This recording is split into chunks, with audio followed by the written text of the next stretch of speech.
저기 보이는 저 건물, 저기가 이제 BTS 하이브 사고. 핸드폰 들고 계신 분들 많으시죠? 이분들이 다 팬분들인 것 같아요, 제가 봤을 때는. 저희 이제 또 잠재 고객이죠. 경쟁업체가 없을 수는 없어요. 경쟁업체가 하나도 없다라는 건 상권이 형성이 아예 안 돼 있거나 대중성이 없다는 거죠. 경쟁업체가 사실은 많다라는 거는 상권이 그만큼 크다라는 얘기입니다. 거기서 이제 저희는 이겨야죠. 대표님 안녕하십니까? 안녕하십니까. 예, 우리 동네 우동 맛집 우동키노야 대표 김민찬입니다. 여기는 어딘가요? 여기가 이제 땡땡거리라고 해가지고 드라마 나의 아저씨 거기 나왔던 이제 촬영지이고 저희 신용산 본점으로 가는 길입니다. 예. 신용산 본점 주변에 어떤 상권들이 좀 형성되어 있을까요? 이쪽으로 가시다 보면은 건너편에 이제 하이브 사옥도 있고 유플러스도 있고 대기업들이 좀 있고 중소규모의 이제 기업들도 좀 포진이 돼 있는 그런 상권이고 땡땡거리가 이제 촬영지다 보니까 외부인들이 좀 많이 유입되는 그런 상권입니다. 복합적인 상권이라고 봐주시면 될 것 같아요. 그러면 이제 저희 본점으로 가는 길로 안내를 좀 해드리겠습니다. 이쪽으로 가시죠. 이쪽이 용산 재개발 지구예요. 이렇게 펜스가 쳐져 있는 상태인데 이쪽은 이제 오래된 주택들이 포진해 있는데 여기 상권이 좀 재밌죠. 한옥도 있고 현대식으로 지어진 이제 집도 있고 고전과 현대가 좀 섞여 있는 그런 동네랄까? 그렇게 봐주시면 될 것 같아요. 골목들이 많은데 감성 많이 묻어나는 그런 동네예요. 보시면은 뭐 다 이제 옛날 집들 막 50년, 60년, 100년 된 것도 있고 이쪽 이제 LG U+ 사옥이고요. 저기서도 저희 단골 분들이 많으세요. 저기 보이는 저 건물, 저기가 이제 BTS 하이브 사옥.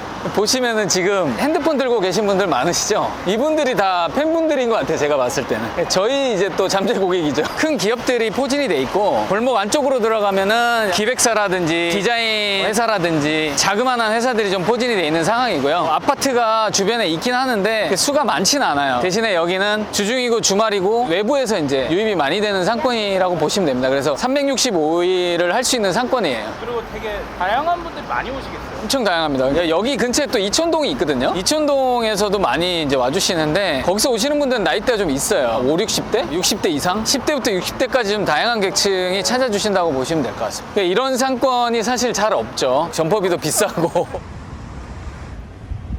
우동키노야 같은 경우에는 주로 어떤 상권에 돈이 될까요? 용산 같은 상권만 오픈하면 점포가 너무 비싸고 주로 보는 곳은 주 7일 소비가 되는 곳 위주로 보긴 하는데 특별히 그렇다고 해서 그런 상권만 원하는 건 아니고 오피스 상권이나 대학 상권, 주거지가 있는 그런 아파트 상권 이런 쪽으로 창업자의 어떤 예상과 상황에 맞게끔 커스터마이징을 좀 하고 있어요. 그래서 어떤 데는 10평으로 들어가기도 하고 어떤 데는 30평으로 들어가기도 하고 이제 오피스 같은 경우는 직장인들 위주로 이제 좀 세팅을 하는 편이고 상권에 좀 맞춰서 진행한다고 보시면 될 것 같습니다. 매장이 오픈되기 전에 상권 측면에서 어떤 도움을 주시나요? 저희는 사전에 분석을 해드려요, 상권을. 어떤 분석이냐면 상권의 이제 볼륨, 고객님하고 얘기가 되고 있는 그런 이제 점포 입지에 대한 분석, 유동량은 당연한 거겠죠. 주변 경쟁업체들의 이제 매출 분석 이런 것들을 이제 사전에 다 하고 저희가 여기 들어왔을 때 경쟁력이 있을까라는 걸 이제 판단하는 거죠. 유동 인구를 알기 위해 트래픽 체크는 어떻게 해주세요? 1차적으로는 이제 데스크에서 업무를 하는데 그게 무슨 얘기냐면 온라인상에서 이제 이용할 수 있는 상권 분석 툴이 있어요. 그러니까 유료 결제에서 이용하는 건데 그 부분을 이용해서 이제 트래픽 체크를 1차적으로 하고 두 번째는 현장 확인을 하죠, 당연히. 뭐 시간대별로 어느 정도 유동량이 흐르는지 이런 것들을 좀 체크를 하고 있는 상황입니다. 우동키노야를 오픈하려고 하는데 주변에 좀 경쟁업체가 많으면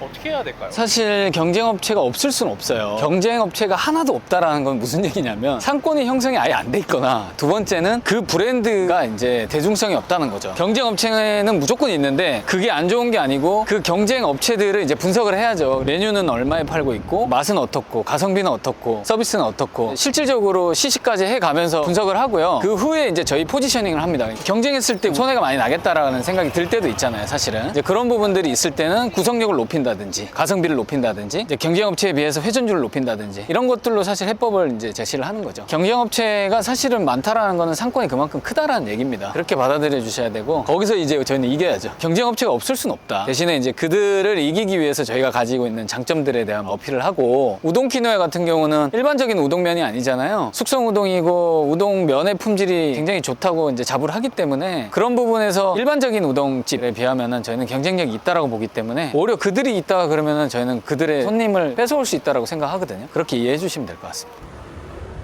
저희 계약해준 부동산인데 제일 좋은 자리예요. 보시면 좀 재밌죠? 저런 집도 주택 개조해가지고 주점으로 만들어 놓고 이런 게 많아요. 분위기 자체가 한옥마을 같기도 하고 현대적인 느낌도 있고 공존하는 느낌이고 휴일이나 이럴 때 외부에서 유입이 많이 되는 것 같습니다. 상권 쪽으로. 자주 가시는 다른 음식점이 있을까요? 다 자주 가는데 여기 안쪽에 저희 경쟁업체 하나 있어요. 우동집이 일주일에 한 두세 번은 가서 먹어보고 맛이 조금 변동이 있구나 그러면 속으로 좋아하죠. 계속 먹어봐야 됩니다. 거기에 따라서 이제 대응을 좀 달리하는 전략도 해야 되고 여기도 되게 이쁘게 인테리어가 돼 있잖아요. 여기도 맛집인데 저희 경쟁업체는 아니지만 상권을 같이 볼륨을 키우는 그런 대표 주자들이라고 보시면 될 것 같습니다. 그런 주자들이 상권에 이렇게 많이 포진이 돼 있어야 돼요. 저희만 잘 되는 게 아니고 다 같이 잘 돼야 되니까. 대표님 그 백팩 CEO라는 별명을 갖고 계시더라고요. 그 이유가 뭘까요? 상권에 이제 직접적으로 막 출동을 해야 되고 오픈할 때도 제가 가서 고객 분석도 하고 막 이러다 보니까 백팩이 편하죠. 뒤로 외고 이렇게 기동성이 좋아지니까 그래서 이제 뭐 사람들이 보고 그렇게 불러주시는 것 같아요. 하루에 한 2만 보? 적게는 한 13,000, 4,000보 정도는 걷거든요. 그런 이제 오픈이 있을 때나 상권 분석할 때는 직접적으로 뛰기 때문에 이걸 누구한테 지금 맡긴다라는 건 조금 저한테는 허용이 안 되는 것 같아요. 좀 완벽주의자신. 좀 피곤하죠, 직원들이. 대표님이 상권을 보실 때 가장 중요하게 생각하시는 건 어떤 건가요? 제일 중요한 거는 장사가 진짜 잘 될 수 있을 것인가에 대한 물음부터 시작한다고 보시면 될 것 같고 거기에는 투자한 비용을 얼마 만에 뽑을 수 있을까라는 부분도 다 담겨 있는 거죠. 장사가 잘 돼야 회수를 할 수가 있잖아요. 첫째도 둘째도 이제 상권에서 잘 될 수 있을까 그런 부분인데 그러려면은 사실은 아까 말씀드렸던 그 주변에 경쟁업체는 얼마나 파는지 유사업체가 어느 정도 있는지 유동량은 어떻게 되는지 그리고 고객들이 소비 패턴은 어떻게 되는지 이런 것들 종합적으로 다 보고 있는 상황입니다. 여기가 이제 저희 신용산 본점입니다.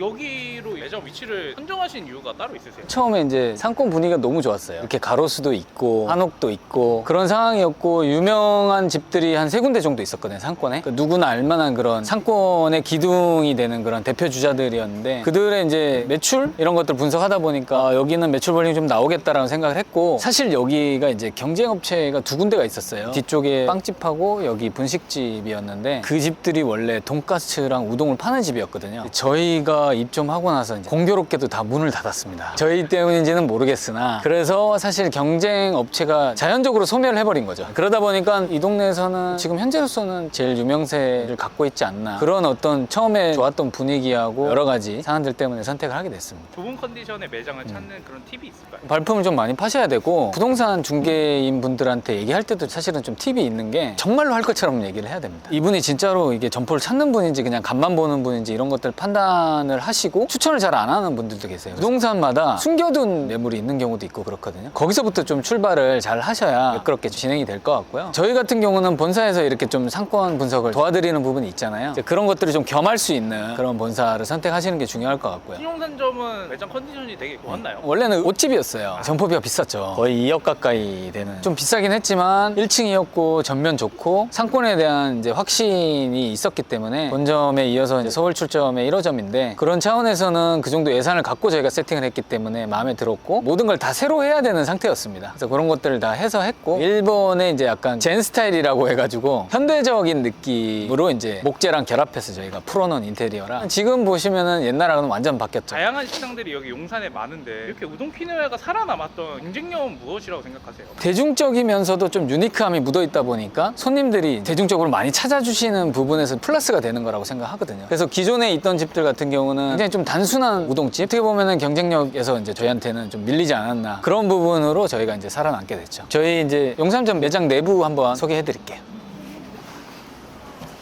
우동 키노야는 네. 평균적으로 몇 평의 오픈이 될까요? 용산점 같은 경우는 30평 조금 안 되고요. 보통 한 2, 30평 정도 오픈을 합니다. 상권에 따라 좀 다르긴 하지만 보통은 2, 30평 정도 평수가 세팅된다고 보시면 될 것 같습니다. 10평 정도 세팅이 되는 곳은 이렇게 이제 닷지 위주로 세팅이 된다고 보시면 되고요. 2, 30평은 이렇게 닷지하고 홀하고 결합된 형태라고 보시면 될 것 같습니다. 신용산점 같은 경우는 네. 테이블 수가 몇 개일까요? 4인 기준으로 한 7개 정도가 이제 세팅이 돼 있고 이제 이런 1인석들 9석 정도가 구비가 돼 있습니다. 닷지 형태로 테이블을 설치하신 이유가 있으세요? 일본의 감성을 좀 전달하고 싶은 부분이 좀 있었고 그리고 요즘에는 혼자 식사하시는 분들 굉장히 많거든요. 이제 그런 어떤 실용성, 효율성을 극대화시키기 위해서 이렇게 1인석을 꼭 세팅을 하고 있는 추세입니다. 우동 키노야는 어떤 인테리어를 추가하는지 설명을 해주실 수 있을까요? 기본적으로 이런 거 보시면은 주로 이제 목재를 많이 쓰는데 그 키노야가 나무의 집이 모습이라는 뜻이거든요. 목재를 많이 써서 이제 아늑하고 안락한 따뜻한 분위기를 연출하기 위해서 이렇게 세팅을 하고 있고, 포스터나 이런 것들은 최대한 일본 감성이 많이 묻어날 수 있게 세팅을 했고, 여기 보시면은 이게 이제 우동 그릇이에요. 대한민국에서 이제 도예 명장 분이 계신데 그분께서 이제 손수 만들어서 저희 쪽에 납품해 주시는 특별한 이제 우동 그릇이고, 여기 보면 이게 이제 펄을 입혀서 이제 만든 도자기 그릇인데 사실 우동키노에서밖에 안 쓰는 거죠. 그래서 굉장히 좀 유니크하다, 그렇게 좀 말씀드릴 수 있을 것 같습니다. 주방 한번 보시죠.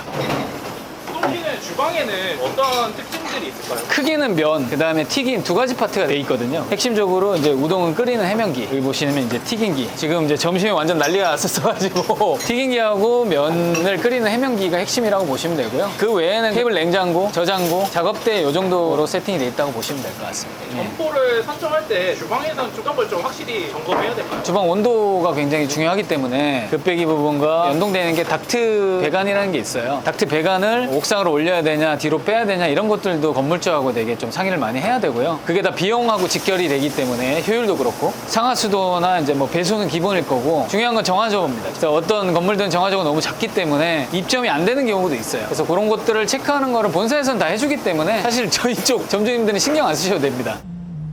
초보 점주님들이 상권을 확인하고 점포를 선정할 때 가장 중요하게 생각할 건 뭐가 있을까요? 저는 시뮬레이션이라고 얘기를 해요. 어떤 상권을 특정하고 그 과정에서 저희 이제 우동키노야가 여기서 과연 진짜 될 것인가라는 이제 시뮬레이션을 계속 반복적으로 해봐야 돼요. 그 시뮬레이션을 하는 과정에서 주변의 유사업체 분석이라든지 매출 분석, 상권 유동량, 소비 패턴 이런 것들을 같이 분석을 하면서 시뮬레이션을 이제 같이 해야 되는 거예요. 그거를 습관화하시다 보면은 사실 그 해당 상권에서 저희 우동키노의 메뉴가 소비자들한테 어필이 될 것인가 하는, 소위 말해서 각이 나온다라고 표현하죠. 그렇게 되면은 성공 확률을 더 높일 수 있을 거라고 생각합니다. 우동키노야를 창업하시는 예비 점주님들한테 한마디 부탁드리겠습니다. 오픈하는 과정이 굉장히 좀 많은 것들이 있어요. 점포도 찾아야 되고 인테리어도 해야 되고 여러 가지 것들이 있는데 사실 오픈이 끝이 아닙니다. 오픈을 하면 이제 시작이기 때문에 오픈만 하면 끝이겠지 하고 이제 장사를 좀 편하게 하려는 그런 마음가짐 자체를 조금 버려야 될 것 같고요. 그리고 저희 브랜드가 꼭 아니더라도 상권 분석이라든지 여러 가지 이렇게 서포트를 해줄 수 있는 협조적인 본사 선별하셔가지고 거기서 이제 판단하시는 게 성공 확률을 높일 수 있는 거라고 생각합니다. 대표님 오늘 정말 좋은 말씀 감사합니다. 고맙습니다.